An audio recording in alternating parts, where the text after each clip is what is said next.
All right. Okay. Wonderful. We have Jake Tanner on here. Dimensionality is all about both approaching things from different angles, in a sense, right? And even from different dimensions that I've talked about metaphorically. And hey, Jake, great to see you. Hey, now you guys can see me. Yeah, but Jake is awesome at this. Jake has done plenty of teaching of SEO, got involved with OMG also as a student. And between the two of those, had unbelievable success. And I think he'll have a number of different angles for you guys. Obviously, we have our core system and so forth, but which I couldn't believe in more, and our coaches. But in dimensionality, of course, I'm looking to bring you about every other week successful OMGers. And I want to hear genuinely from them on their angles. I've always been about that. That's what I've built the way OMG is with even the multiple coaches, right? But we want to get you to where you're trying to get to and give you as many angles that are reasonably likely to be important and give you as much context as possible to operate outside of whatever context you might by accident be locked into otherwise. Anything that can break you out of a frame that might help and give you additional ideas. So it doesn't even have to be all actionable tips. It could be things that break people out of a certain assumption or way of thinking. And Jake is terrific that way. Excellent. Hey guys, lots of hellos and energy tonight. Excited for this. That out too. And Jake gets nothing out of this. Constantly with dimensionality, we're just getting people giving back that are just awesome OMGers. Jake has done teaching in the past. He might do something again in the future, but there's nothing for sale tonight or anything like that. So excellent. All right, Jake, do you want me to even just give you the screen? Yeah, that'd be great. Great. And I'll hop in, but at some point I might turn off my webcam just so I'm not staring at you guys without talking much. But I'll hop in with some questions just like I've done in the past, potentially, just depending on what's up. Lots of people. Can you guys see that screen there? Oh, yeah. League of Legends. If I look over, it's just I have my other computer next to me looking at all the hellos here. And I like this way of doing slides too, where instead of running maybe you'll run the slideshow, but I like not doing it, whatever you, but I always find to get lost into it too much. If I'm in the slideshow, I can't mess around like I want to. So yeah. And I'm sure there's some stuff that I'll click around and show some people some other things too as we get through. As we start going through this. For me, my background, there's a huge long story behind that, but I'm going to do a little quicker rundown version so I can help everyone along to understand where I came from, what my background was, and then give a couple stories and scenarios along the way that might help other people. So I'm going to start. Yeah, I'm going to start back in 2009. I was 19 years old and I actually built my first online business for video gamers. It was called mygamerconnections.com. And it was a social networking site for video gamers. And that's when I really started to learn blogging and SEO and how content and SEO and everything works together. Because I really built the site and I thought I'd get like hundreds of thousands of users, and I maybe had 300 people. And then I was like, oh no, what do I do now? I just spent all this money building this site and I have no idea what to do. So I started teaching myself how to do SEO and blogging. And then I started getting into some courses and things. How did you get those initial 300 people back in the day? So I actually, if I want to take a step back, I traveled across the country in early high school playing video games professionally. So like, and semi-professionally. I love it. So that was a little, I know you guys have a background like that too, you and Mike. Yeah, absolutely. Which is awesome. I love that kind of stuff. But so it was all those buddies and friends that I met, and they spread the word across the game networks and things like that, and online gaming. They spread it. And it was those people that joined first. That's organic traffic, by the way. Yeah. Yeah. It was all that joined the first time. It's funny. It was like, it's not backlinking, but they would put in their gamer profile, check out mygamerconnections.com. Well, that stuff is still important today in terms of, again, just thinking about it. Like in some niches, a lot of websites know, but again, thinking about organic traffic is just what opens up questions. It's a platform to stand perspective wise. That's what I've always done. And it's always been effective for me too. Yeah. Yeah. So that's how I got those first few people, but then I thought it was just going to blow up, and it just didn't. And I realized, man, I'm going to have to put some harder work into this than I thought. It wasn't going to be one of those overnight things. So then when I started teaching and learning myself, like learning SEO and how to do that, I started, go back here. So I started like doing that, reading some blogs, doing some things. So I was helter skelter. Like sometimes I was doing it, sometimes I wasn't, because I was in college at the same time.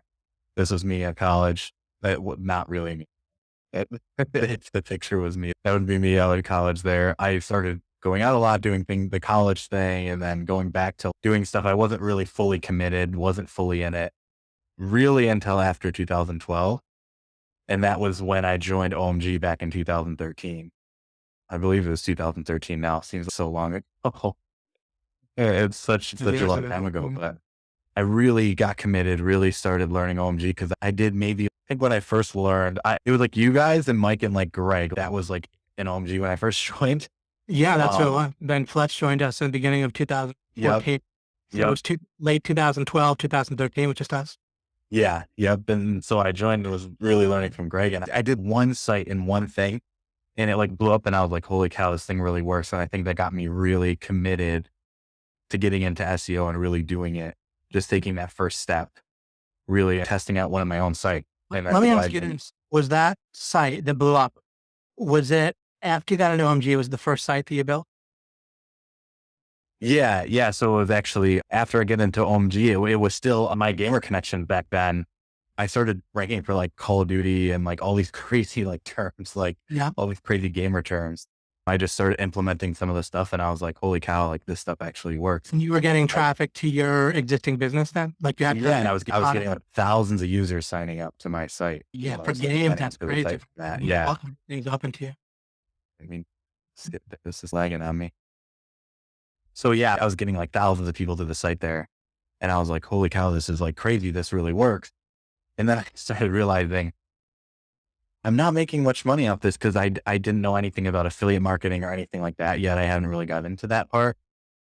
And I just had ads on the site. So I was like, man, I'm like making as much money as I am as hosting this site. It was really a really intense site to host with all the users and things that they were doing on the site.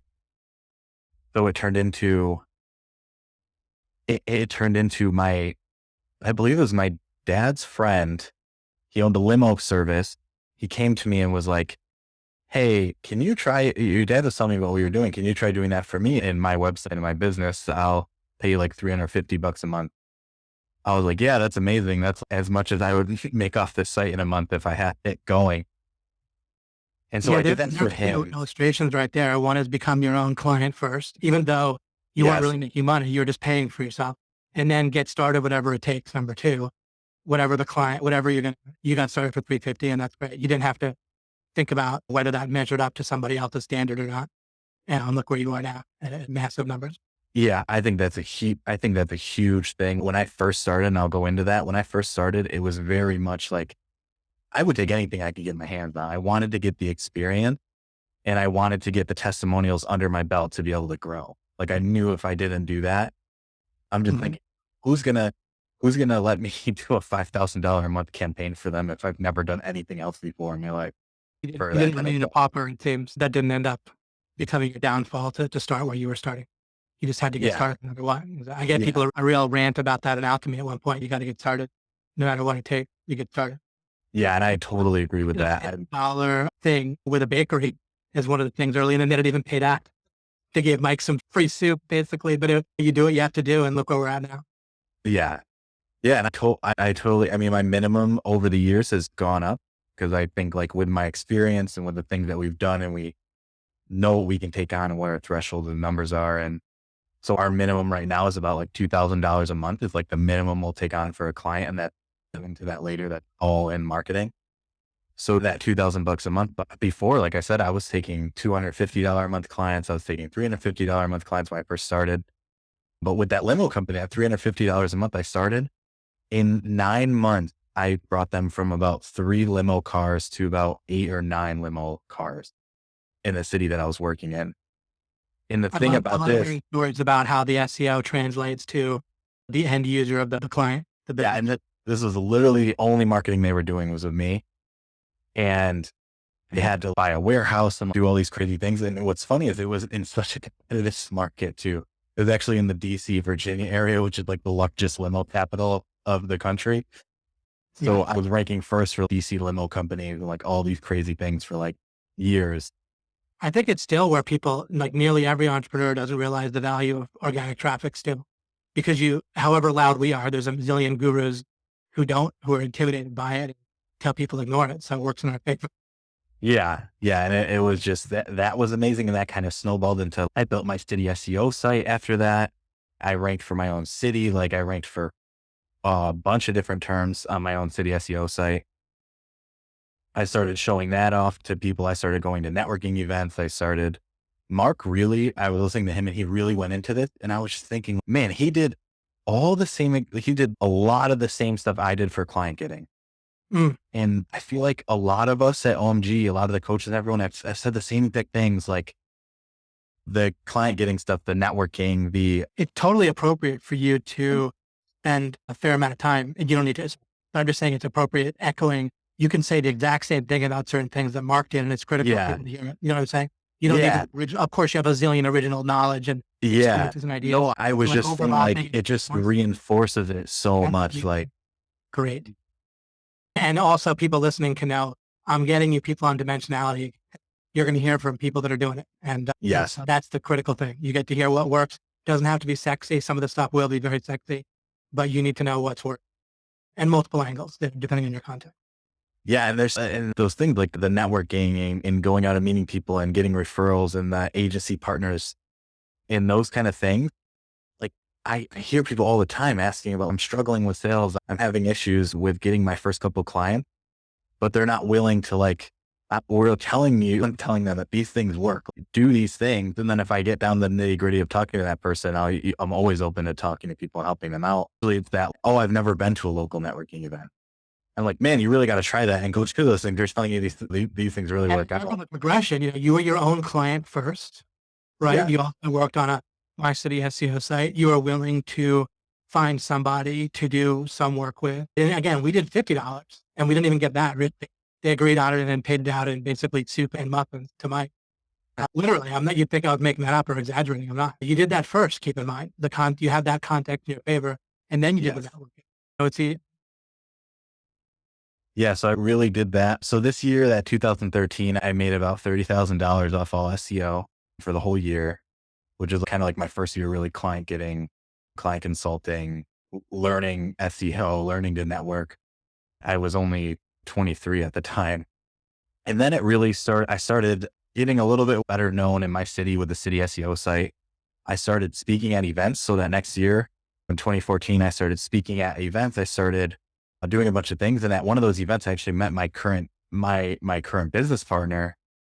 And I knew that. So I probably made it up to, I forget what it was. It was like $12,000 to $15,000 a month on my own. It was probably like $15,000 to $20,000 a month on my own, doing just SEO, client consulting type stuff.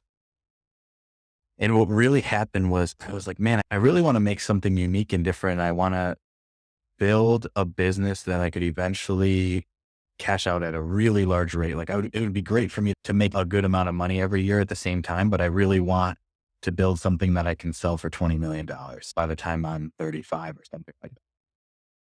And with that mindset, that's when I really started looking for salespeople, because I knew I wasn't the best salesperson, but I knew I was great at technical. I knew I was great at building SEO projects and building SEO sites and doing the FTL. And that's when I had that open mind of getting a salesperson on board that could help me really scale sales. And I tried a bunch of people on just commission first. And then I finally met this person who I tried on commission. He did really great. He's a local sales manager of a TV station. And it turned into us eventually partnering in 2014, and we rebooted my agency. So we had to let go of some clients. We didn't totally let go of them at first. What we did was tell them, hey, this is our new thing we're doing. We're really poised to grow and serve you better. So here's the services that you can work with us with, but we aren't offering this low of a service package anymore. And so this is what you need to do if you want to keep working with us, more like price wise.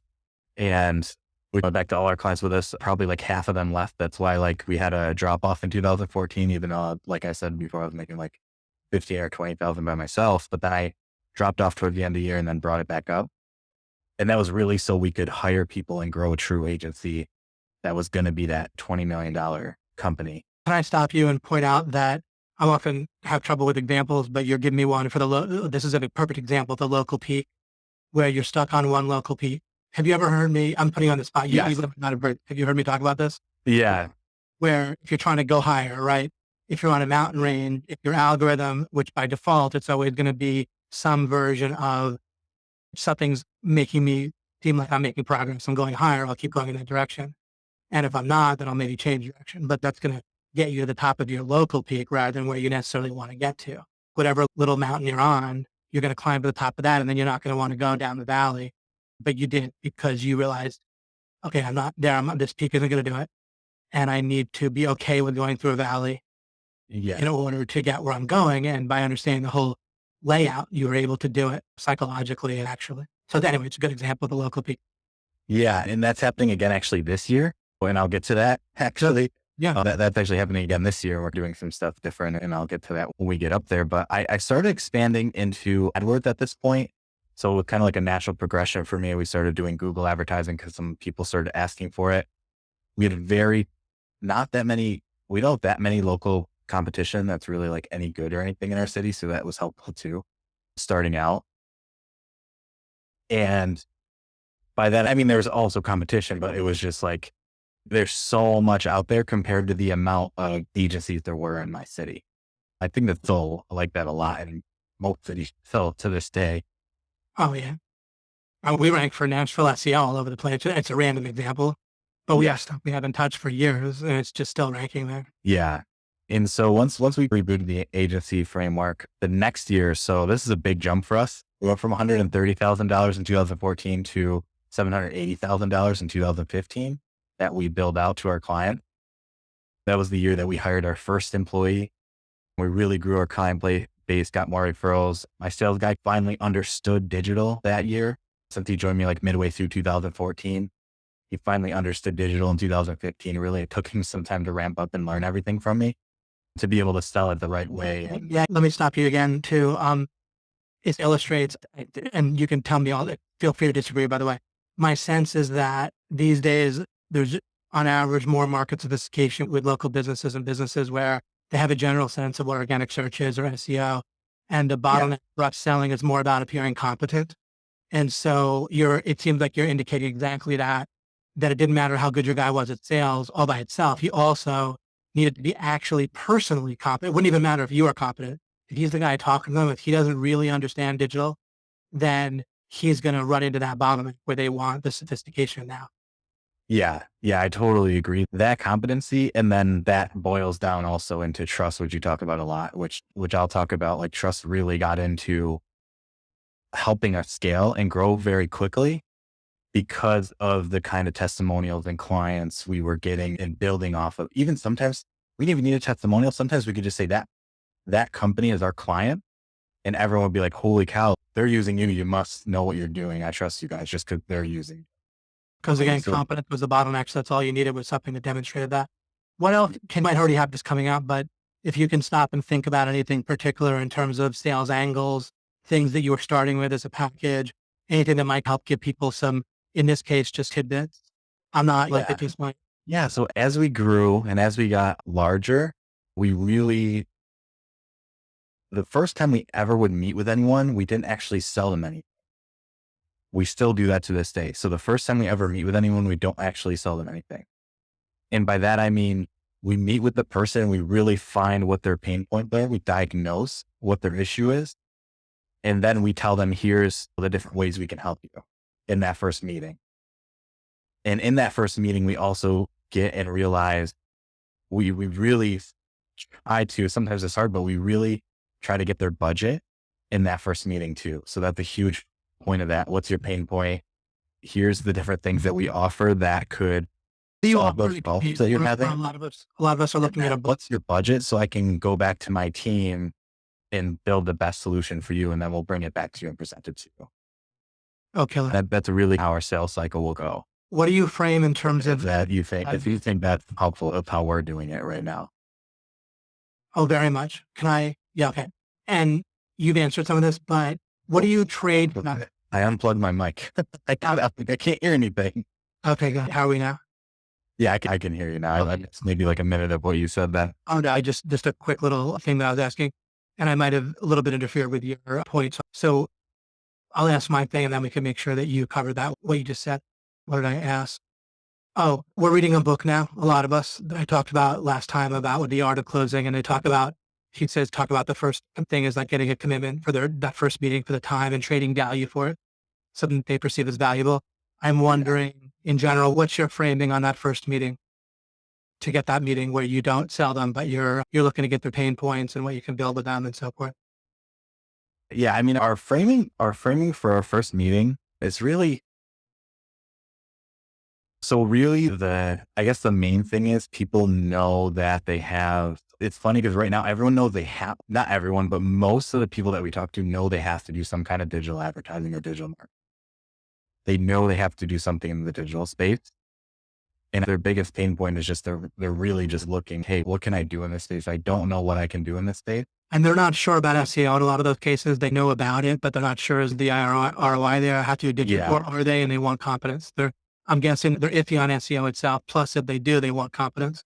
Yeah. I mean, they're iffy on digital marketing as a whole. The only thing you know is that they should be doing it Right. because like they see other people are doing it, or they see, yeah, I hired this person, but I have no idea if they're doing a good job. So Yeah, that's so common. other time, one of the big value props that we get a lot is, hey, can you look at what I'm currently doing and tell me if it's good or bad?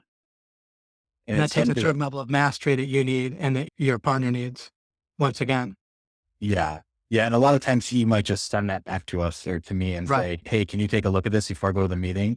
Write up everything I should be talking about. And then I'll just present it to them.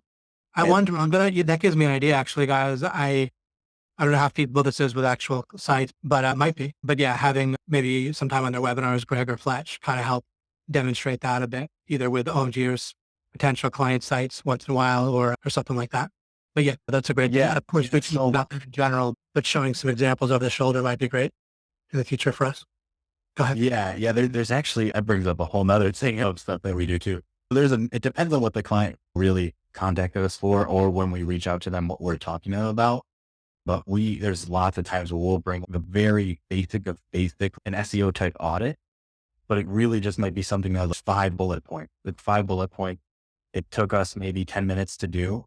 And it's really worth it just to provide that upfront value for a free thing that we're doing for them in that first meeting. With here's what we can do. Here's what we saw on your site, things that you should fix or change, and nothing specific. So they don't really know. It's just like, yeah, you really need to update your title tags because they don't fit Google best practices.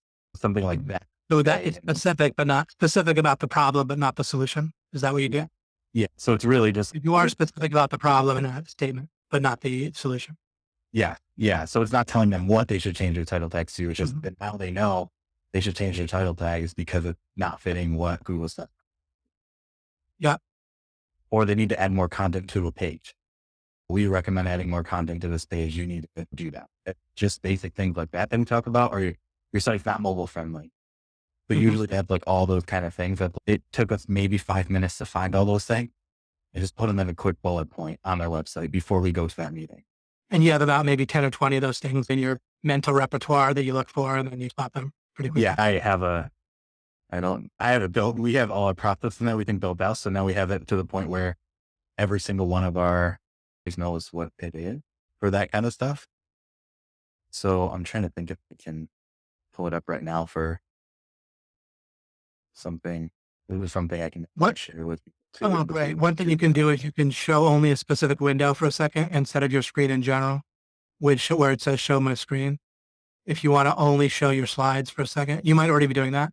I'm just showing only a specific window that you're safe and looking other places on your computer. Yeah, I'm just showing the slides thing. So I'm going to pull up the really basic website audit that we have really quick. Oh man, maybe I won't be able to, but yeah, I'm probably not gonna be able to find it fast enough. So I don't want to pull up. I'll get something behind the scenes later that I can get to people. But if you're willing to share something, I can put it up later. Yeah, I'll see if this is it right here. But it's something like this one might be a little more in depth. But I think people would love this. You guys would love to see this, right? This process that Jake has. It's my Microsoft Word open. And give him some, give him some motivation to keep poking around, guys. We can wait for a couple minutes for the juice, right? Yeah, if it ever. You can do it. This is bright. like some hashtag juice. Oh man, that's my Okay. application not responding. It's all good. Okay, if we can't do it now for a little while, then Yeah, we'll we can. definitely. If you can give me something later, if you're willing, I understand if you can't, if it's too hard, but if you can, then I can include it, or even have you on for a few minutes, different time, and show. But David Hooper says, "Yeah, for sure, keep digging, Jay." Cody says, "Would love so to see it." Everybody pray for Jake's Microsoft Word. Yeah. all right, here we go. All right. See, whoever just prayed, Oh, yeah. you've been doing things Do it right. for us. Make sure. Now we just switch screens. Yeah. Talk nice to Windows. And look, Sarah Vannon. All right, Sarah, I know what to ask if I ever get sick. Sarah Vannon. That was a quick response. See, we don't even need my big proof of God. We could just make Jake's computer work, and that's all the evidence they need. So this is something that this doesn't just pertain to SEO actually too. So there's some stuff in here that's not just SEO wise, it's more like conversion wise. Can you make that bigger, by the way? That could be even more of a pain for you, but font. That could be any. Oh yeah, I can zoom in here. Yeah. I can just actually make it bigger for all the font. Oh, how do you like this, guys? Not to take the credit away from Jake, who's actually the one showing this, but ask the right questions or what? I always find a way credit for this stuff, even when I do not. There we go. You guys see this a lot better now. Right? Everyone good? Yeah, that looks like the right size. Okay. So here, this is just very basic stuff that our salespeople can now they know how to go through and do this. Super simple step by step. If the site's mobile friendly, they'll minimize the screen to check if the site's responsive and then they'll check them as poly. So the next, they'll test on this page to see if Google thinks it's mobile friendly. So if it's not mobile friendly in any way, make a notice on the audit. See if any major links or buttons on the site work and go to the right place. Are you clicking the homepage button? Are you clicking contact us and it doesn't do anything? It goes to a blank page. You'd be surprised. Some of this stuff's so basic and we find tons of things just from this simple thing all the time that we can bring the client. Basic nature works in your favor, I bet, with conversion, because if it was too obscure or obtuse, then they'd be like, I understand why my guys aren't doing that. But when you pick like basic things like Steven, he's going to cover this in his core training, which everyone should be checking out Steven's webinars. They're not just a walkthrough for new people. It's like a real powerful walkthrough of the way he does his core training. But Steven asks people if someone's doing their Facebook ads, he says, have you given them access to your website? And if they haven't, then they couldn't have dropped a pixel for all kinds of tracking, conversion, and retargeting. Yeah. We do that same kind of stuff too. Check that all the data is complete on every page. We see that stuff all the time where it's check out this graph below and then there's no graph. We're like, wait, what going on? Or broken images. We see broken images all the time that are like main pages. They'll just have a little broken icon there. Nice. So we'll just take note of those. Make sure if the contact info is on the landing page and the homepage. So if a phone number is not easy to find on the homepage, take note of that. Also make sure the contact information, such as an email, is not more than one click away. So and at any page, you can click contact us in one click and you can contact those people. No matter what page, not just for the homepage, but for any page. Great. Yeah. So they're one click away from your landing. From a different page. Nice. Is it easy to understand exactly what the company does from the homepage? This is a big one. We see this so much. Wow. You get to the homepage of a company and you're like, wait, what do these people do? Of course, we would probably sales, put that on board right now. Yeah. But if you're a basic consumer, you're like, man, I just got to this homepage of this car insurance company and what are they trying to sell me? And is this life insurance? Like you really have no idea what they're doing. And that's just a huge thing that we can make note of. Is it easy to understand what I should do next? By this, I land on their site by searching in Google. So I search in Google and then I get to the page that they wanted me to click on. I search car insurance in whatever city in Syracuse. And I say, now what do I do? Should I call them? Should I get directions? Do I fill out a form? Should I be reading a blog post? Is there any kind of something that's directing me once I get to that page? And if there's nothing like that, make a note of it. So I get to the homepage and does it say call us at the top and it has their phone number and then you click the call? Like that's what we're talking about there. And so if they have to go to, what if they have to go, a visitor would have to go 2/3 down the page to know what to do next? Does that fail the test? Yeah, yeah, and that also, so that's something like right away to make sure that's what we mean by easy to understand what it is to do next. Uh-huh. So like it's really right there in your face kind of thing. Okay. Checking for duplicate content. This is another easy thing, which you guys talk about in a lot of trainings. But Checking still having copy the state test. and that kind of stuff. Yeah. Duplicate sites is a big one we find all the time where there's the www version and the non-www version where they don't redirect to each other and they're like both there and they're causing some issues SEO-wise. People don't even realize many times that those are that's happening because no one redirects. Can you elaborate a little bit on that? Yeah. So for example, if I'm trying to think of Let's one that, See if it one fits. that you- Okay. yeah. So if I mean, actually, I can't think of one that would be secure. OMGmachine.com might fail this. So you can see. Okay, wait, I'm going to check it first. I try to do as many ridiculous things to prove to you guys how dumb you can be about the overall internet stuff and still make money. Oh man, now you're doing it. You guys are past the sniff test here. We passed or failed?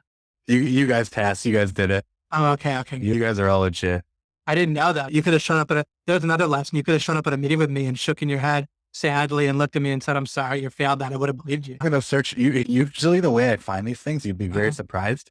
I'll search SEO like in my city and then I'll go to the 5th page or 6th page and I'll be like, yep, there's something that, Oh, that's great. someone tried to do and it's clearly not the right thing. So I'll see if, oh man, no. Yeah. Oh, it's sad. I can't find one. But how often this comes up? How often does this come up with clients you're looking at? So many. I would probably say 1 in 4. right. Yeah. I would actually say probably like a quarter of them we see.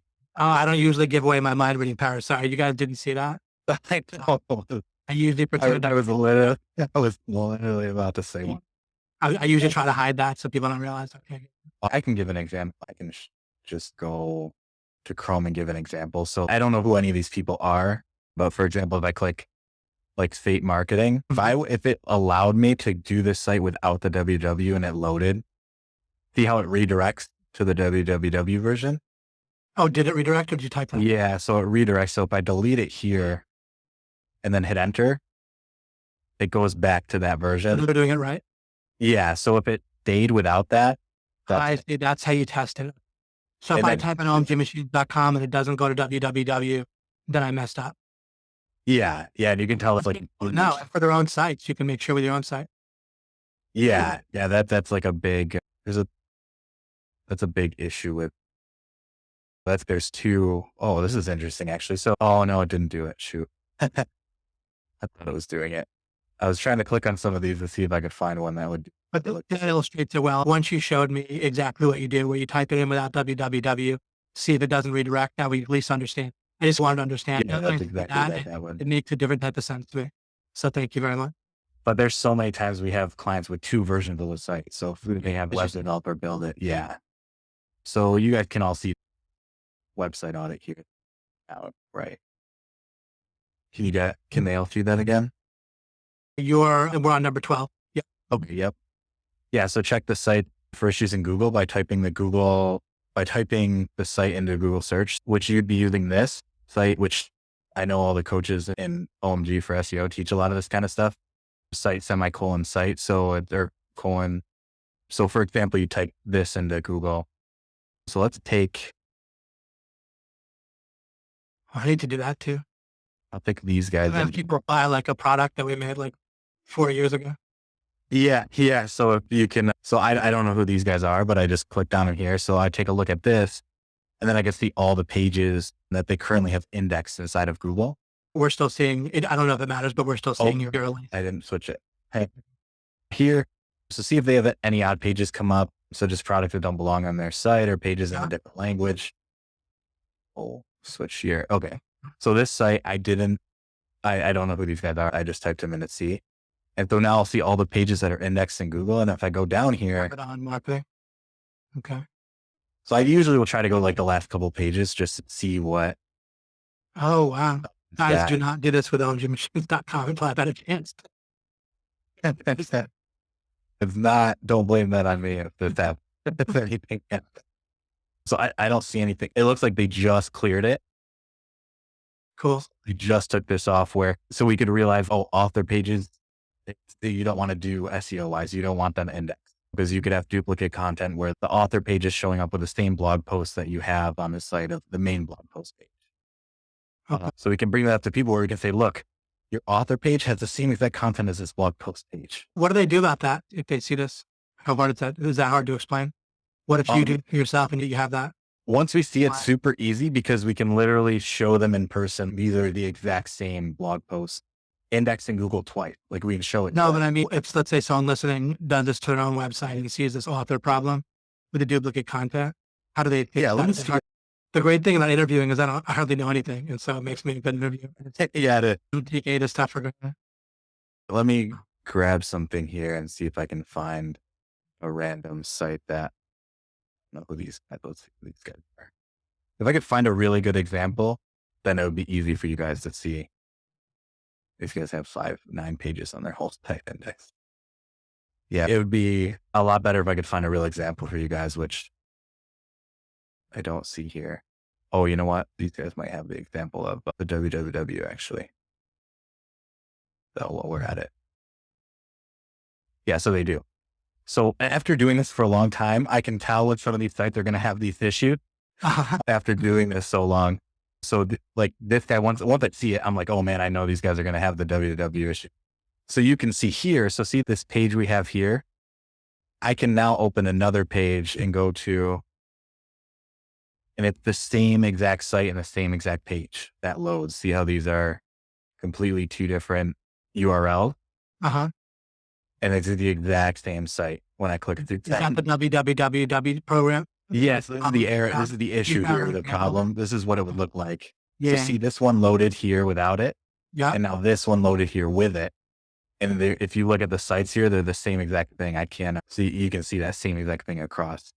And do you call your server company and deal with that, or not you, but I guess they pay you some money, right? That's what they do. Yeah. Yeah. So they'd pay us to clean that up. So we would just go in and say, hey, we'll build the redirect for you guys. We'll clean that up. But a lot of times it's more in the door of, you guys really need to clean this up so you can rank in Google and do some great, it's more in the door for us for SEO live purposes. So we can now charge you $1,500 a month to do your SEO and just clean up all these issues when we do your SEO. And we can say really, and then we have a whole spiel about this is why this is an issue. Yeah. Hey, Sam Nadit has a question. He says, when I do site :www, my site is not indexed. But when I do site :website without the www, it's indexed. Is that right? Is that okay? When I do site? Himself for his own website. He's asking in the Facebook group.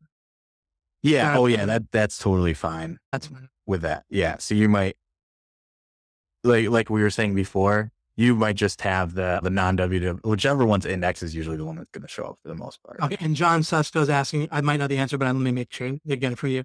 Why is it a problem with the www and non-www problem? Is it because it won't rank either one, Google, or it'll rank one of them at random, or how does that work? Yeah, so a lot of times what's happening is Google's crawling them. They're only going to rank one, but you can actually have a lot of issues with duplicate content. Could be one issue. Mess up things a bit at random. It's hard to spot where. Yeah, you kind of go back. Inevitably going to mess with you.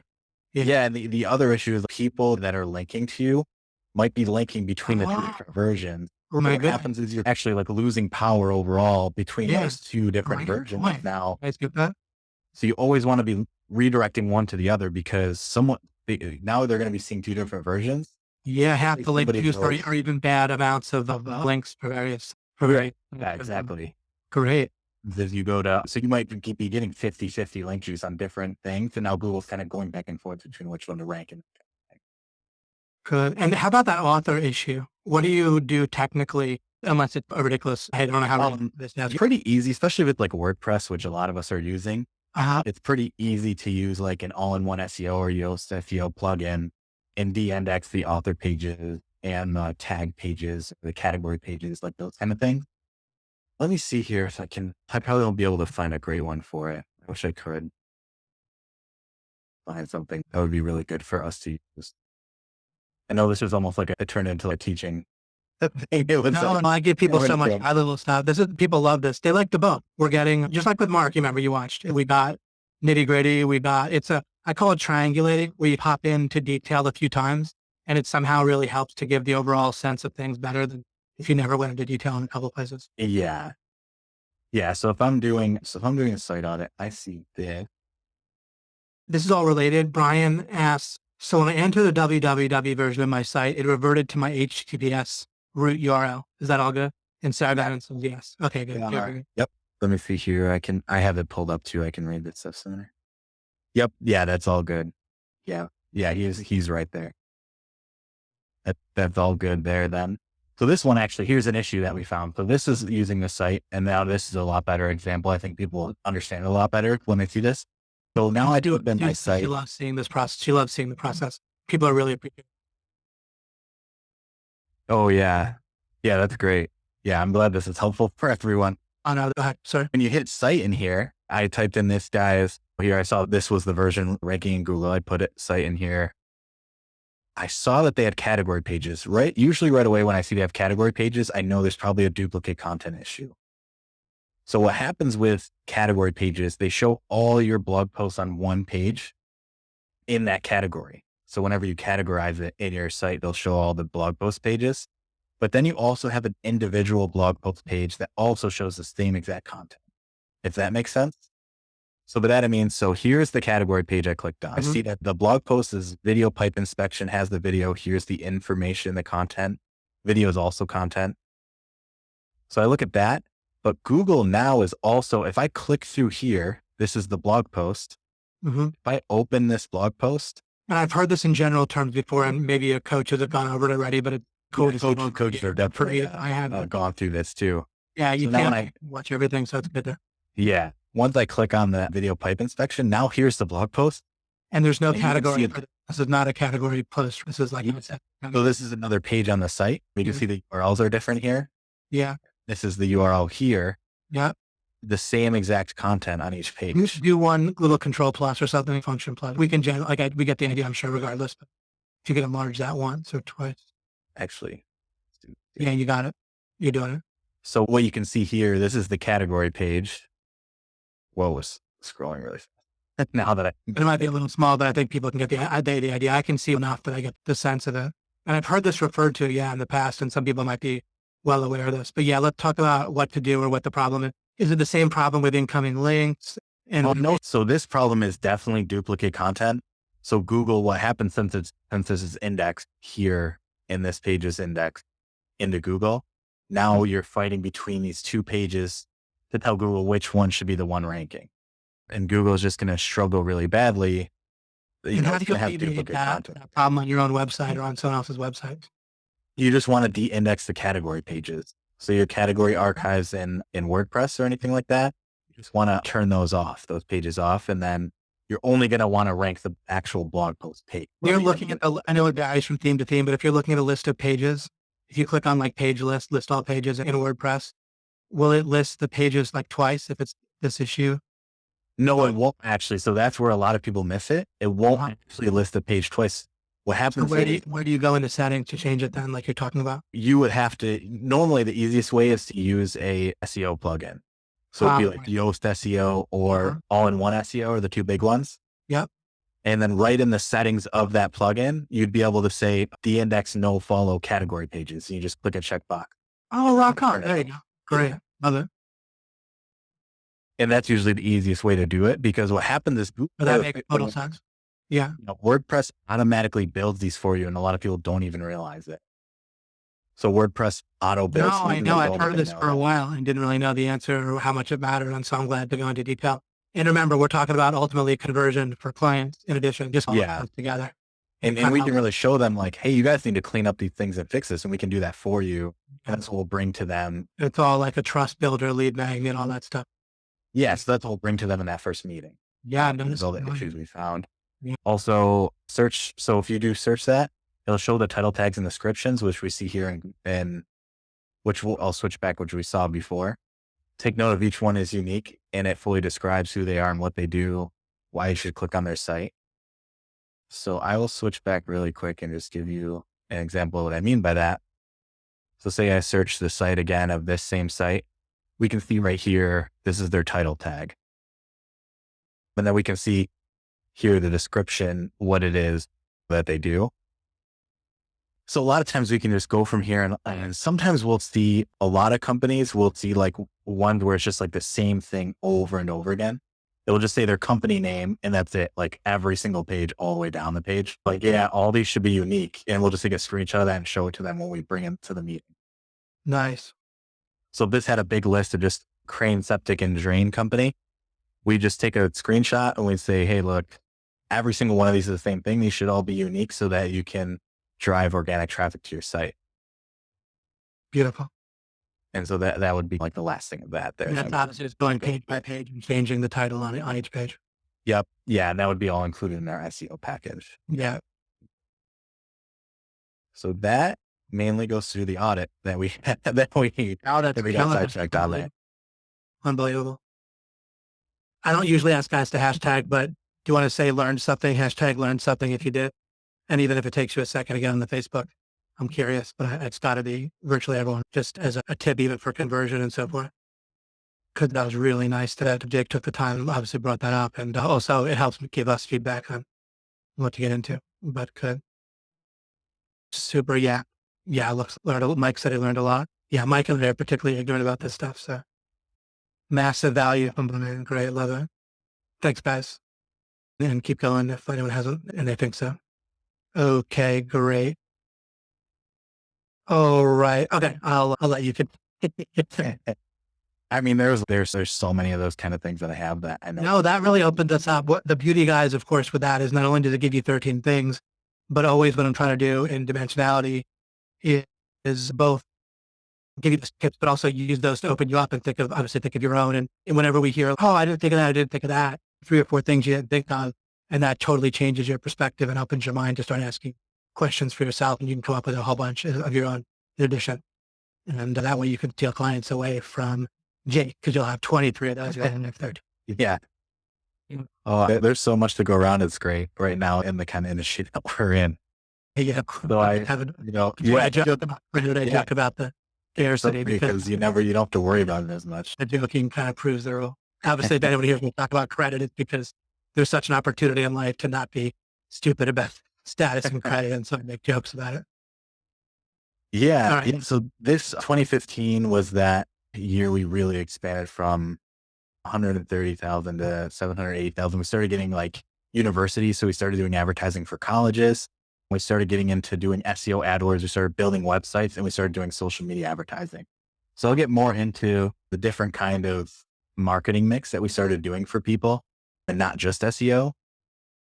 And I'll get more into that a little bit as we go through. I'll go through all the services that we offer now. So it's a pretty large service base. And that was because we noticed the market, people were coming to us saying we'd much rather work with one vendor, one provider than go to individual specialized providers. There's some clients that would rather go to a specialized SEO specialist. So there's definitely room for those kind of people too. But there's also room for the people like that we've turned into of we can handle everything for you on the web.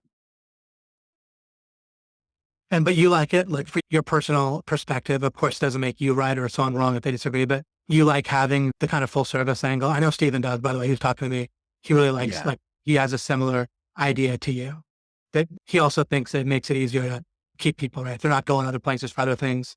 They can use, other people can use the stuff you're not giving as lead magnets to drag them out. The other thing I will say too, SEO wise, if you're doing AdWords or you're doing social media ads, they're seeing return from that stuff very quickly. And then you're building SEO in the back end where you're saying, hey, this is going to take 6 months or a year to start seeing the return. They're like, okay, they're much more likely to stay with you because you're offering some other things on top of the SEO that they're seeing happen. Steven totally agree. It's another plug for his core training. Also in his A through Z, Steven shows a full over the shoulder of setting up a pay-per-click campaign, for example, that's been there for you guys for a few months. But yeah, no, he really believes in that. He'll also rank a YouTube video generally to get some traffic that way. I just think. There's all all those kind of services are great to add on.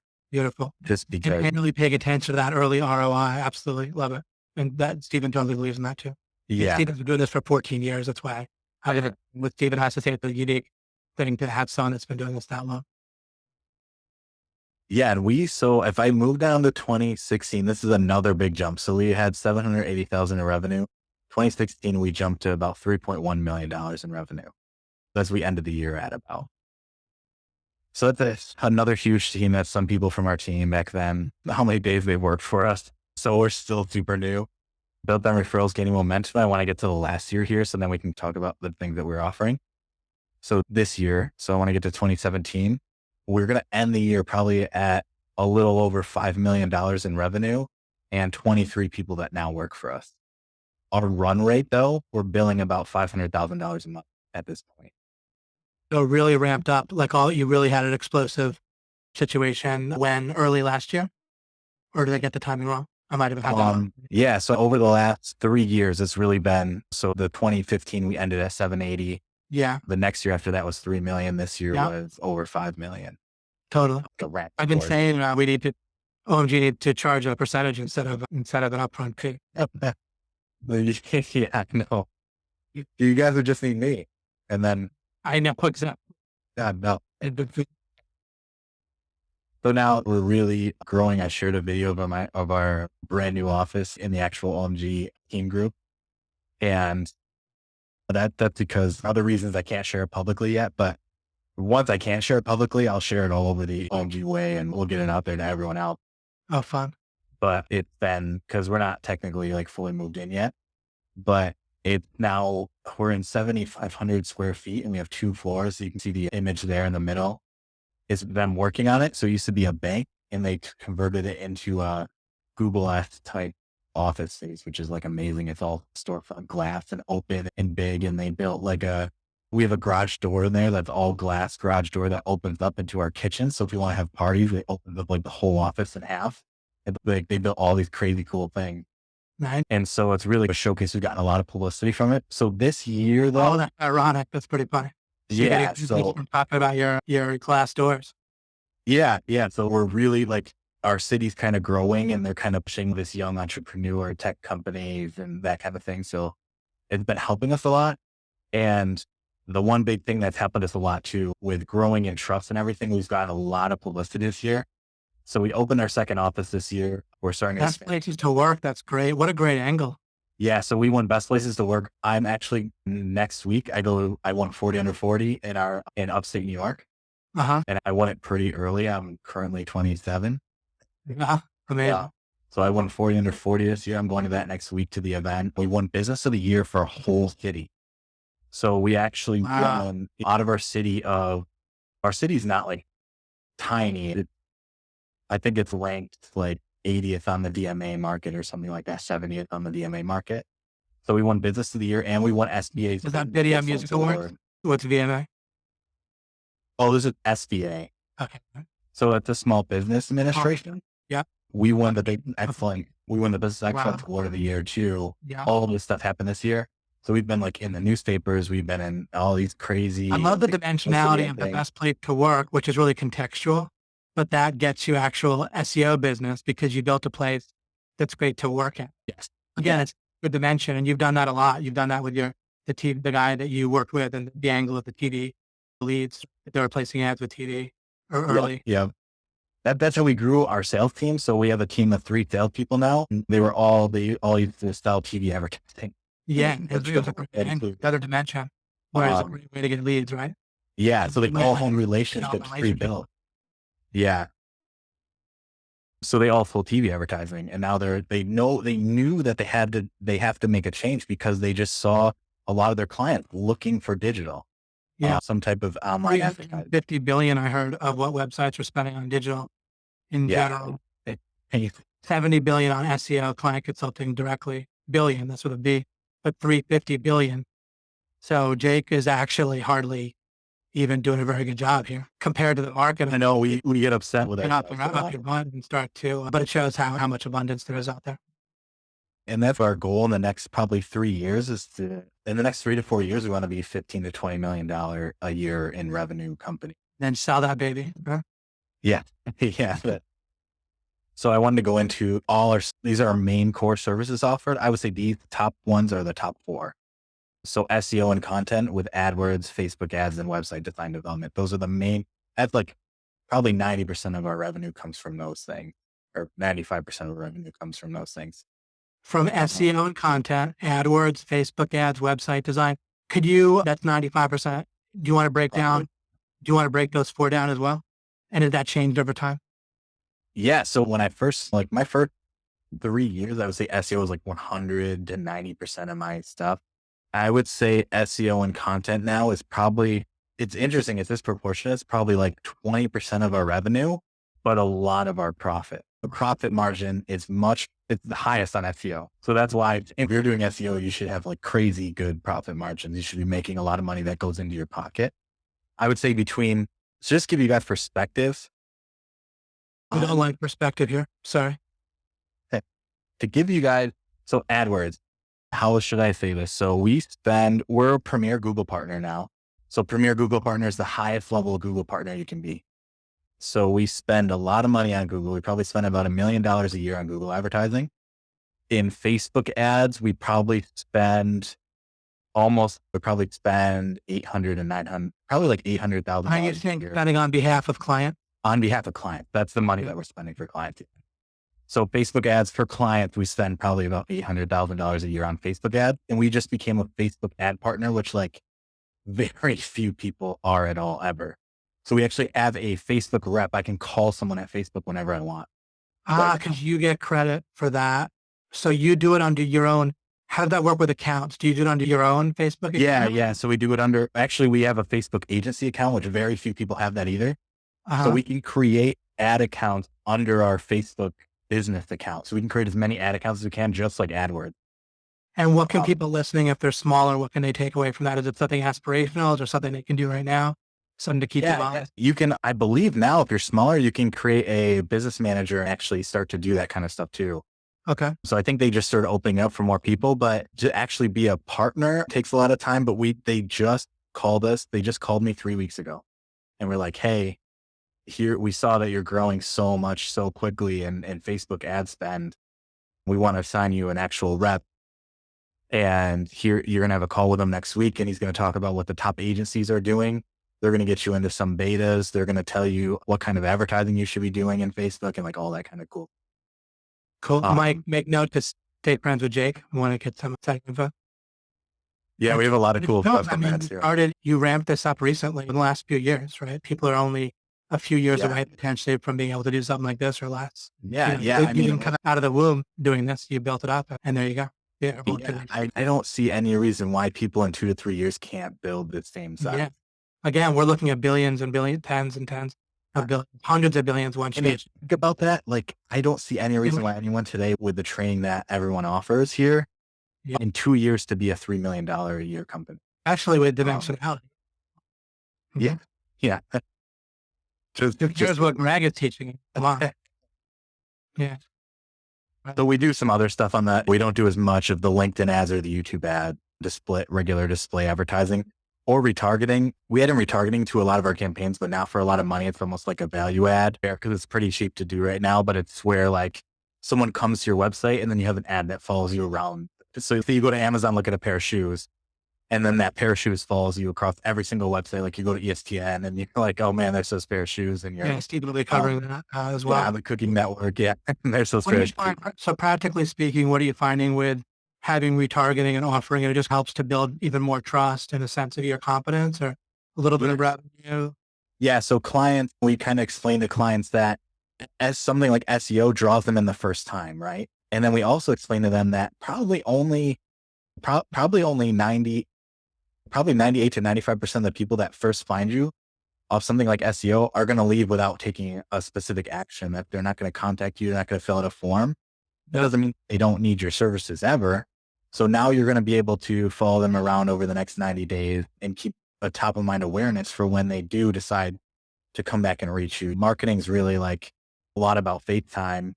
That's why you see practice, how are they reacting to that? What's the breakdown roughly on how impressed they are with that? How much they want to do it? Is it like Most of our clients want to do retargeting. Yeah. About Yeah. We 80? probably have 80% of our clients are going to end up doing that kind of. Oh, nice. It's really cheap. Like it might be like something like $200 a month or something. Or Yeah. something But like that. it increases your relationship for sure. Their ROI.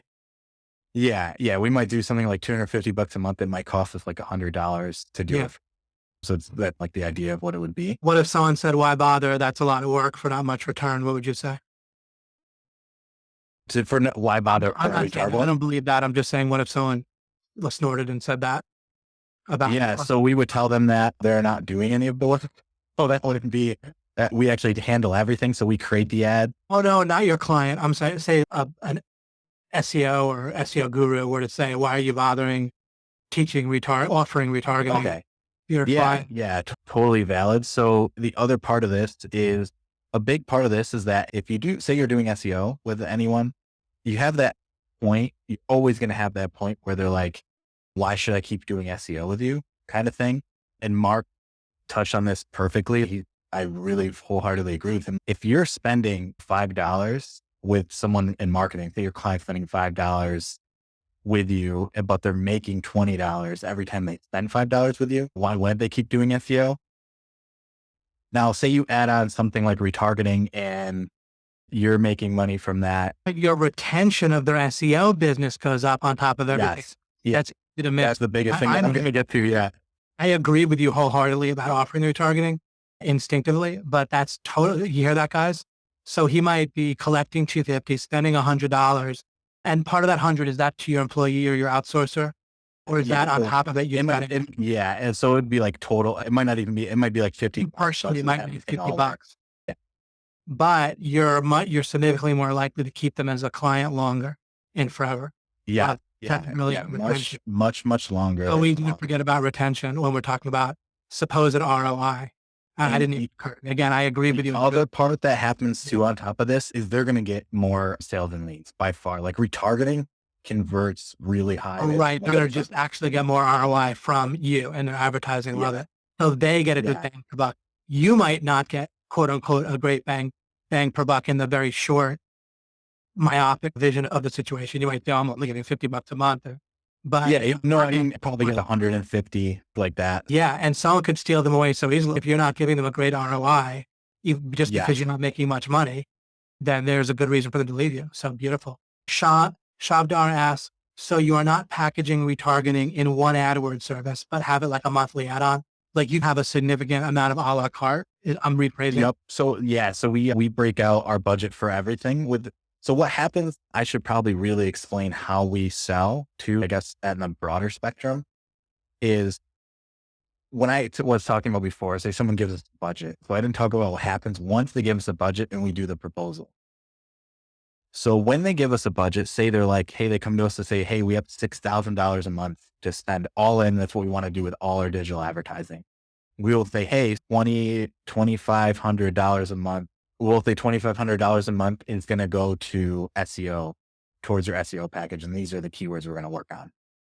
And then we'll say $2,500 a month is going to go toward AdWords advertising. And then we might have $1,000 or say we have $500 a month going to Facebook ads and $500 going to return or something like that, for example. And it sounds like you're coming up with this. I'm not trying to put words in your mouth, but you're really looking at what actually is going to get the best ROI for the client rather than just what's going to make you the most money. I'm not trying to be cliche. I'm generally, because retention is such a profitable thing, right? Yeah. Like retention is where the real money is. Is that fair? Yeah. And so funny, so for that example, say a lot of times we wouldn't break it up that much. We might only offer two services. It might be like $3,000 on SEO and $3,000 on. I'm just giving a broad spectrum of those are the ways you could break it up. I actually have an example here of a box of chocolate and candy I got this morning from a client, and I'll actually show it to you guys if you can see it. I wanted to bring it in today because I thought it'd be awesome to see. Can everyone see this in here? Yeah. So it's all kinds of things.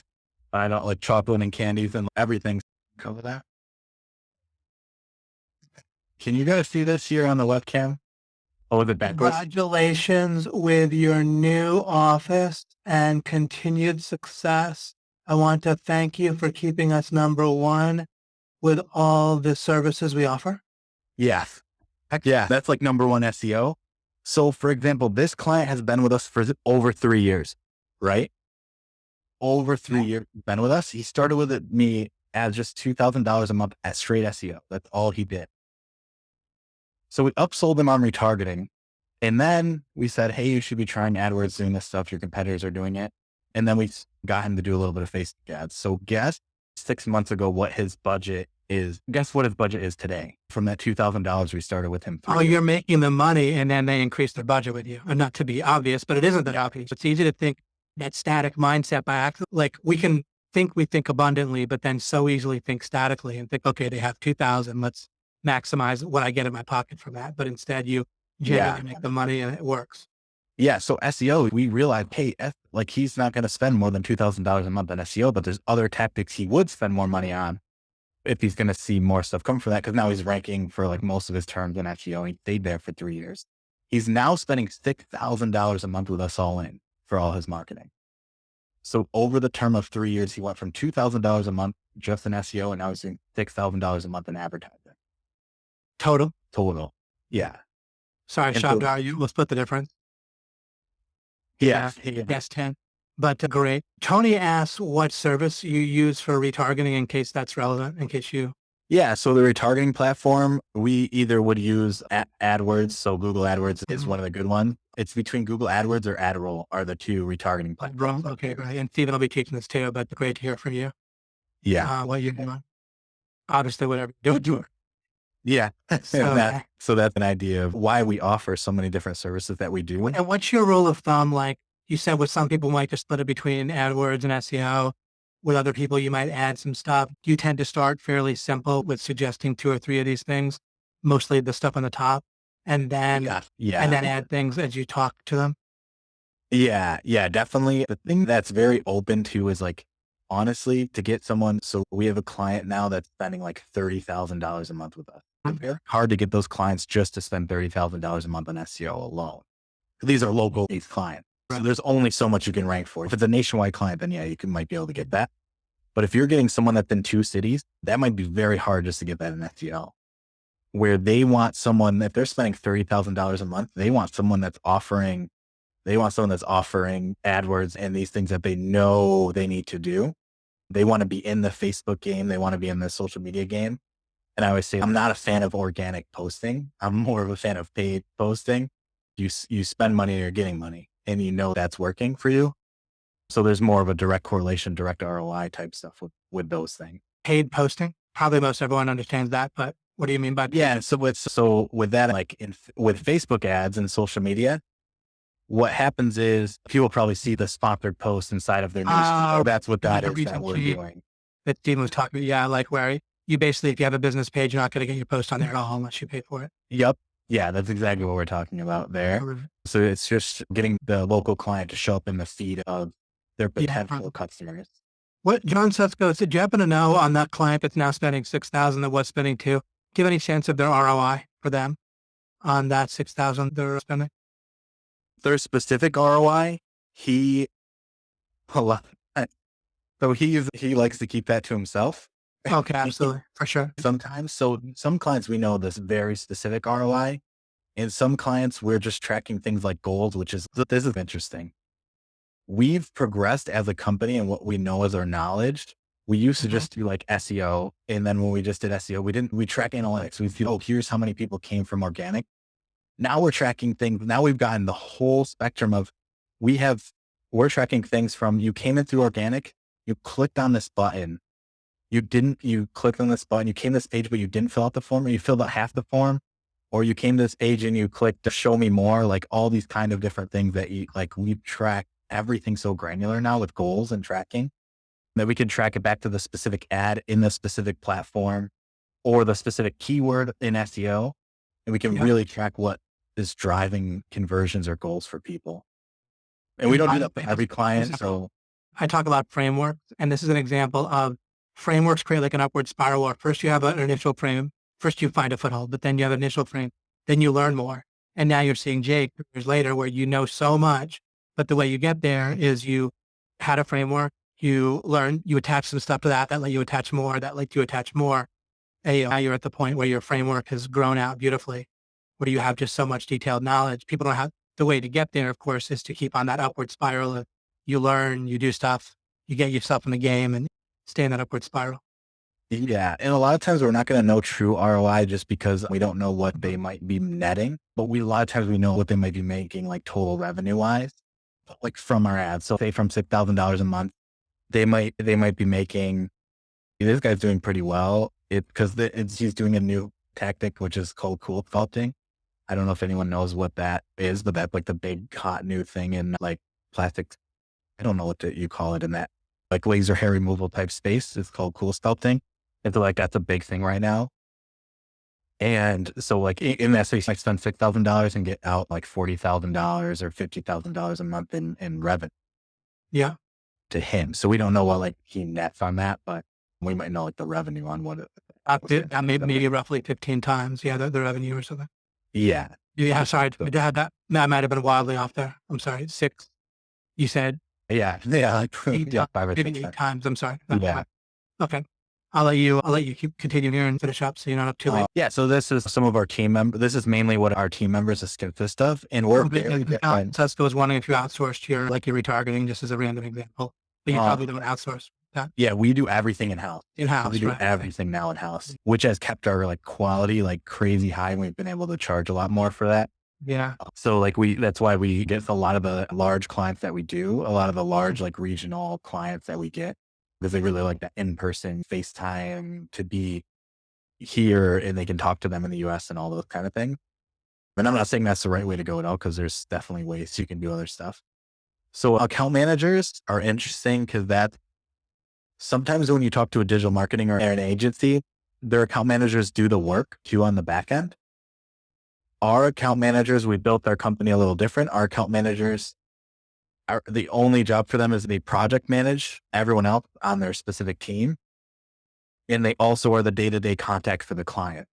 So the client has a dedicated person they can call up at any time during the day that they can talk to about their account, or if they need to switch ads out, or if they need a change to their website, that's who they talk to. So it's very like hands-on, like you get the very high service all the time. Yeah. This is cool. Even if you're a one-man agency, just to get a sense of these different hats for yourself. I like this breakdown. Yeah. And I mean, when I first started, I did all these things. So Yeah. No, this is really interestingly helpful. I wouldn't have guessed to ask you to list this, but it's now that you've listed it, I'm enjoying it. It's very interesting. Go ahead. yeah, so we have an analytics team of 2 people right now. They just do Google Analytics and they're setting up those conversion tracking. They're using Google Tag Manager, which maybe I could do a whole nother training on Google Tag Manager. It's crazy cool and crazy insane what it's doing. Was that related to Steve Whitby asked this? Is Jake using Google Analytics or another tracking platform or a combination? Yeah, so I'm using a combination of Google Analytics with Google Tag Manager. And what Google Tag Manager is, it's so cool. You place code on the client site one time, and then you manage all the rest of their scripts and codes from Google Tag Manager. So you never have to edit their site again to put like a retargeting script or a fake pixel. Question, Steve. It's really cool. So like you never have to actually ask the client for access to the site once they place that one thing. So if you want to place your own analytics code, you want to place your own pixel for Facebook, you want to place retargeting or AdWords pixel or track conversions, you can do it all through Google Tag Manager from placing that one code across the site. You can then edit everything. And that might be a really good training, specifically like an OMG one time, which would be, I think people would benefit a lot from using Google Tag Manager. It's changed our business dramatically with tracking goals, and it makes it so much easier to track conversions and goals and all the things. Yeah, I'll ask David about that and get that out there. And then, so we have another team called DMPs, and they're actually digital marketing producers. We made this up, but they're the ones that actually do the work. So they execute, they write and create the ad like inside of Facebook or AdWords. And they actually execute on like launching those ads and running them and optimizing them. Then we have the sales team that I was telling you about. We have web developers and web designers. So they'll design ads, they'll design websites, they'll develop websites. We only develop in WordPress. So we just stick to WordPress and that's it. WordPress and Shopify. So we do WordPress and Shopify right now for e-commerce, which I know Steven's also really high on Shopify too. And then we have our SEO specialists. So they're the ones that are actually like building links for us. They're doing on-page SEO, that kind of thing for our SEO clients. and then content marketers. So How do they differ from DMPs? So DMPs are doing all the paid advertising. Paid. Got it. Okay. Yep. And then SEO specialists are doing all the SEO organic traffic. Simple. Content marketers are writing blog posts and doing social media organic content. So that's like, So they talk to the SEO specialist a good amount. yeah. So these two work together a lot between each other. Content marketers will also do things like writing white papers or things like that, like for conversion. Yeah. So for conversion. So they'll write like 5 ways that we can improve your networking system at work or something like that. And they'll write that content for them. Yeah. We have belong to that for us. Great. And so that's like the idea of what our whole team would look like, what it looks like today. And then I just have some other topics of notes of things that I could have talked about, but but yeah, so this is just all the different kinds of things. Okay, so this is one thing that's really big and important to me. And I didn't know it. I didn't realize it. Like I was so young and new to business and building a business like this in a real company with over 20 employees. And next year I'll probably have 50 employees is really like values and vision has gotten so important to what we're doing. And I don't know if you guys have gotten into this. So we have 5 core values of what we're doing and what drives us every day. And we hire people based on those values. We fire people based on those values. We get clients and we let go of clients based on those values if they don't fit. So it really drives the business for us. Yeah. Our 5 core values are our crew, which is like our employees, everyone that works at our agency. And then our clients are our second core value. So anything we can do for our clients. And then integrity is our third, passion's our fourth, and better every day is our fifth. So those are our 5 core values. And we have better every day written on the wall.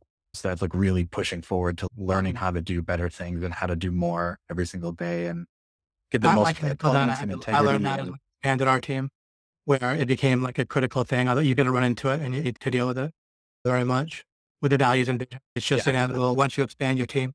And could you quickly give us how you do reporting or a quick tip or a quick sense of the reporting? Going before reporting. All right. That'll be the last thing, and then we can wrap up. Oh no, I'm good for chatting, but let me see if I can pull a actual. I don't know if I should show it. Maybe we will. Everybody whisper. Reckless as shit. You guys will think, we'll see. Can I? Oh, whatever. I'll scroll through quick. Pretend like you guys. Okay. Can you guys see this now? Yeah, I'm seeing it. Customer PDF. Digital marketing report. Once a month. Is it first of all? So we do weekly reports and we do monthly reports. So this is an example of a monthly report. We actually have how much we spent for this client this month, how many clicks they got, impressions, conversion.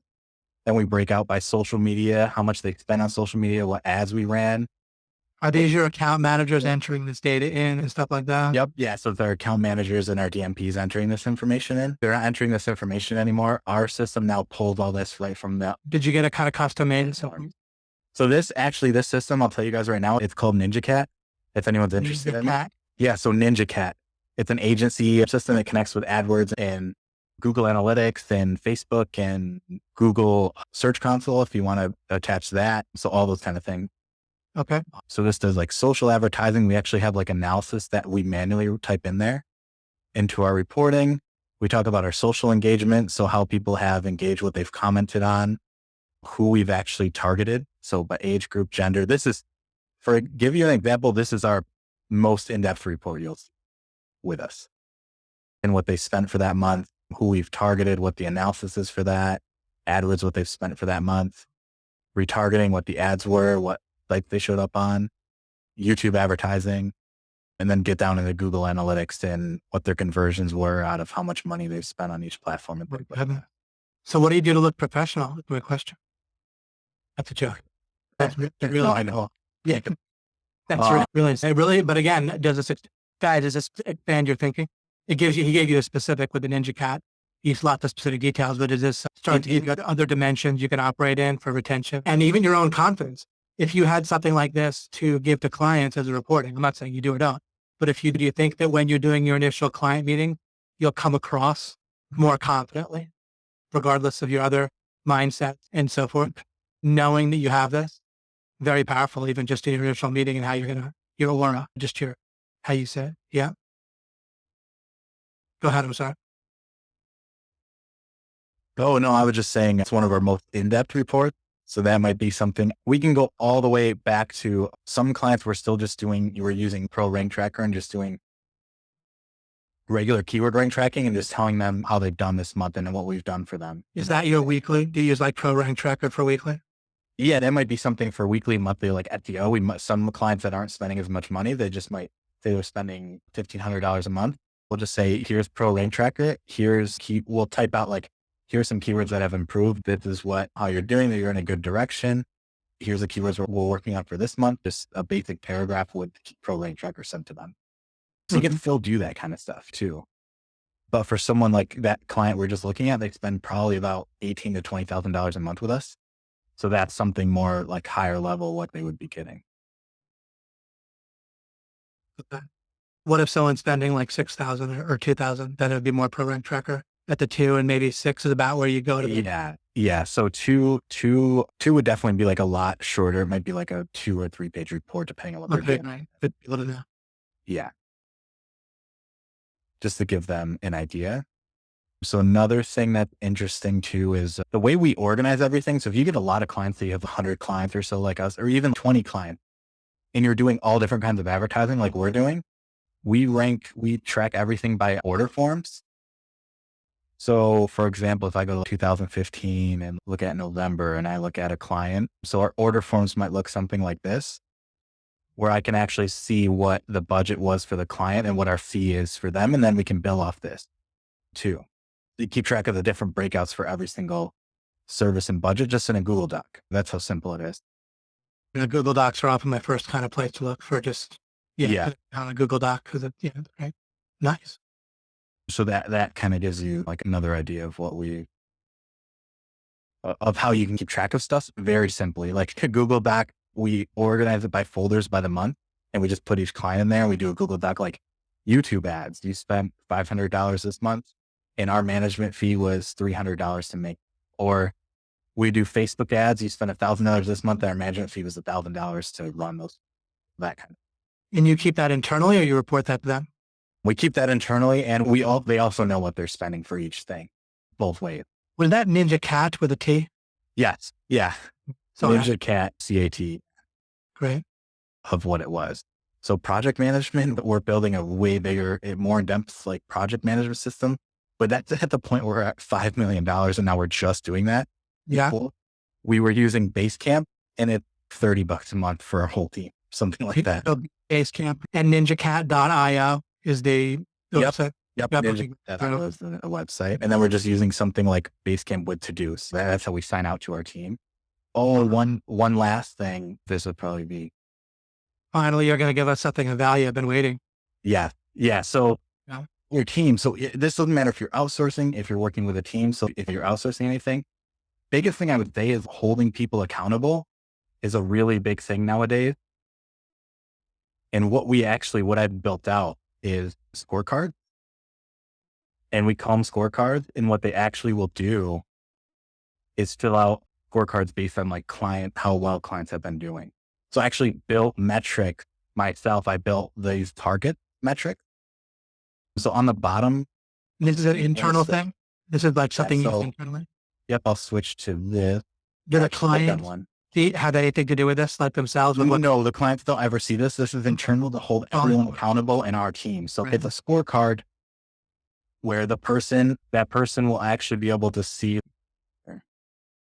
And actually, even if someone is just on their own, a one-man gang, as a one-person entrepreneur, often our hardest thing is keeping ourselves accountable. So I think this is going to be a great suggestion potentially. Yeah. For one person to do themselves. Yeah. So we have the clients on the bottom here. And then what might happen is, I don't want to go through all, I should probably head those, but what I'm trying to think of is, one second. I can pull it up for you guys without showing everything. Not that it matters now. I'm trying to find a really good one that I can show you that has like a lot of stuff in it. Cool. There's like no way to pull it out, huh? I'll just show you guys. Okay, so for example, can I actually pick up like a screen? You can pick a window. Oh, you just pick a window. Okay. So actually what you guys can see up here. So this is an example. So we'd have the client name up here doing Facebook ads.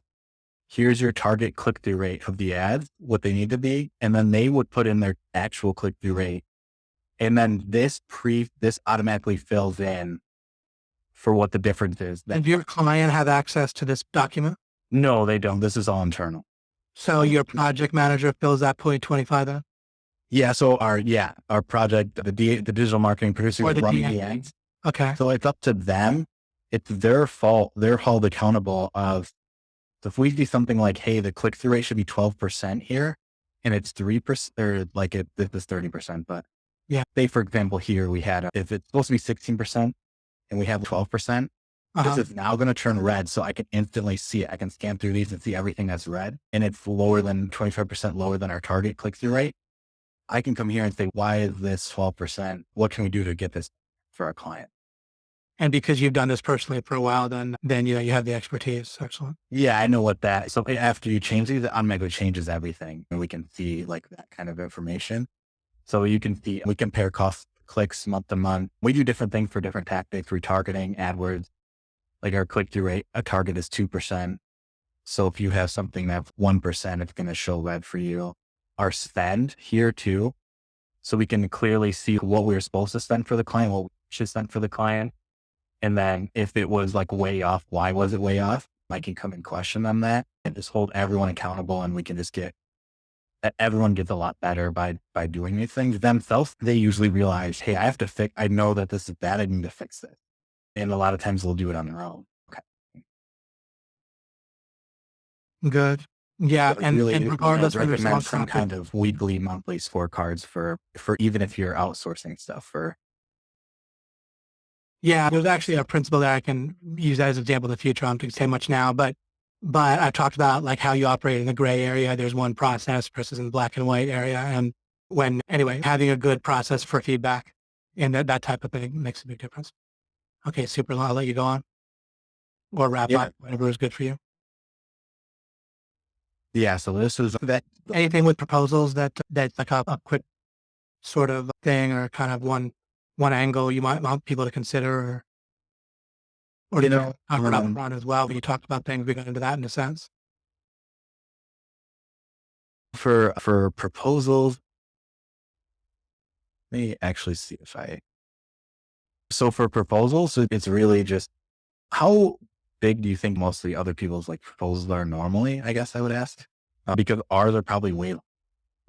And you find that helpful? Because also don't forget, it's almost like I'm asking you two questions because it's what you do now. And then there's what you did when you were very successful getting started. Have they gotten longer and you like that? No, it's very close to what we started with actually. Oh, wait, you always use the long proposals and you think that people like that? Like they felt the confidence or the specificity? Yeah. So our proposals, the reason why they're long is because our clients are so uneducated and we really want to educate them when it comes to digital advertising. Proposal to educate and not just a meeting. Yes. Yeah.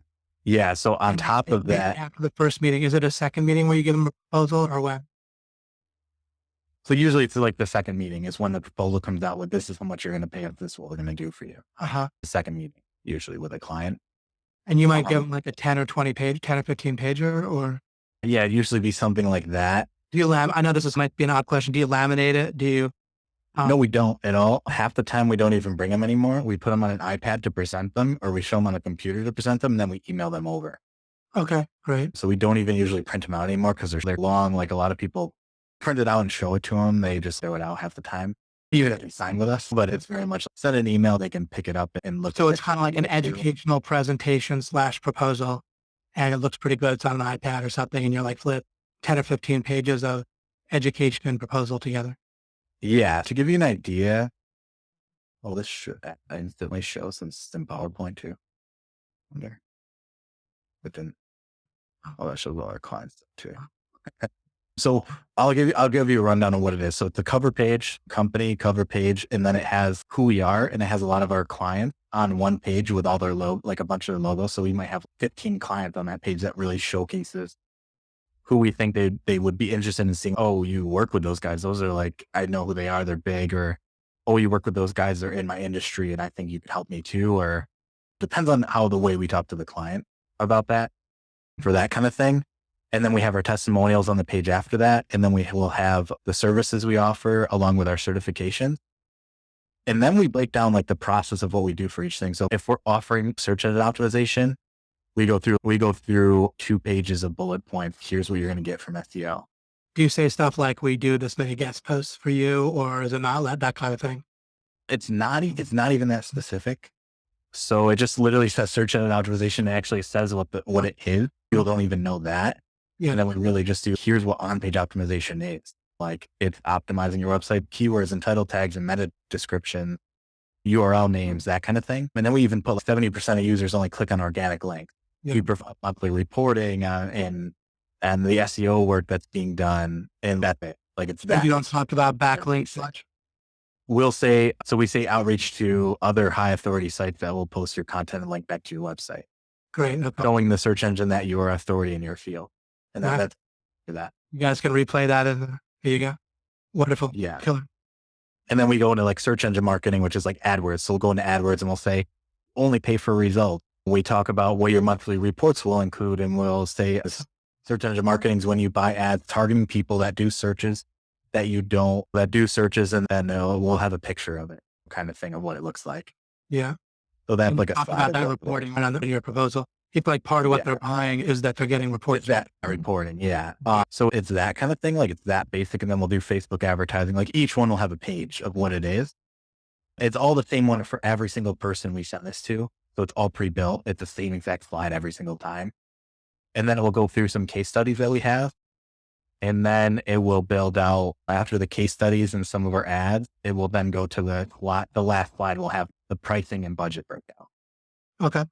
And so did they already give you a budget and you're just matching that? Or do you sometimes propose other people that don't know the price and sometimes they don't know the price, but majority of the time we try to get an idea, like a range at least. And if you give them a range, the proposal, do you say for 2,000, we could do this, for 4,000, we could do this? Yeah. And then if they give us a range, we'll do like good, better, best kind of thing. Okay. Oh, super. Love it. Good, better, best. So that will be like 2,000, 4,000, 6,000. Here's what you would get on the budget page. For 2,000, you might only get SEO. For 4,000, you might get SEO and AdWords kind of thing. Love it. Okay. Do you guys have any final questions for Jake? Jake, my gosh, obviously at this point, people are incredibly appreciative. Okay, you crushed it for us. Unbelievable. And then we've asked a lot of questions all the way through. I think we'll talk. I didn't have anything to talk about today. Oh, no, I had a little bit of backup, but I was pretty sure I wouldn't get to it. I did that podcast with Ty earlier too. So this is plenty for me. And actually it's interesting. Yeah. If I'm talking myself, I'm more introverted. So doing the interview actually fills up my brain actually as well. So this is weirdly high energy for me too, even though I didn't have to provide anything specific. Daniel says those budgets include the actual ads costs. Do you understand that? Yeah. So those budgets will include the ad cost with what they're doing. So say, for example, in the $4,000 one, so 2,000 in SEO and then 2,000 in AdWords, that 2,000, we might be like, okay, we're going to be spending 1,200 of that 2,000 in actual ad spend. And then we keep 800 to run and optimize the ads and create the ads and do all the work on the back end. Nice. Ray. Thank you incredibly. Hopefully we don't have how long we kept everyone on here for. Oh no, virtually everyone stayed on even though for 2 hours. Not how people. Yeah. We stopped. I think a few people had to go halfway through, but otherwise we stopped dead for about an hour. We've had the same number of people. And then if you look at the Facebook thread, I think you're going to give a lot of final thanks here. I actually looked at some good GIFs and memes and so forth. They're fun as well. So great thread. Thanks guys for your questions and participation. And we will continue. Told you guys we'd make sure to get you over the finish line and get you lots of dimensions and angles.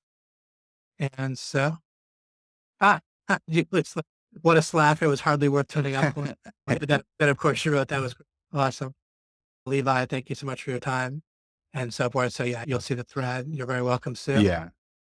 Well, Oh yeah. Yeah. It was great to be on. I really enjoy sharing that stuff and showing people that like this stuff's actually working and it's legit. yeah, 3 to 4 years, right? You started ramping up. It's crazy. Yeah. And I mean, and it's not like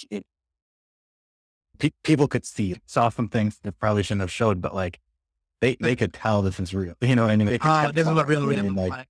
yeah. So this was, they could tell some of the things I accidentally scrolled through that if they have that this is it and you can do that. And we're not even in we're not in a top 50. We're not even in a top 60 city size. Well, I mean, no, 70 so billion much. and 350 billion for digital marketing overall services. It's just so much there. Just so it's staggering to think about that. If it was 1 billion, then, but anyway, but it'd be plenty, but it's that much. So killer. Wow. And so wonderful. Thanks guys. I'll see you next week. It'll leave me solo next week. And then we have a great guest lined up for the week after. And I have a whole number of people that over the next month and two, I look forward to having on. Not that any of them will be, anyway, but Jake really blew it out of the park. It was just unbelievable. So thanks so much.